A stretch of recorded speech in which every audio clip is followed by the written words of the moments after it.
In this video, we will show you how to replace the battery for a 2003 through 2006 Chevrolet Suburban. To open this key fob, all you will need is a small screwdriver. Simply insert the screwdriver in the notch at the top of the key fob and twist. Once you have the key fob open, you'll want to remove the button panel. And you'll find that the battery is located here. You'll want to take your small screwdriver and just help slide that old battery out.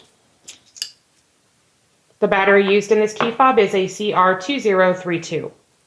Once you have the old battery out, to replace it, simply slide the new battery back into place. With this key fob, it is plus side up. Make sure that your buttons are aligned. And then you can just snap the key fob back together. And you're done. If you found this video to be useful, please like and subscribe to our channel and visit us online if you need to buy a new key fob.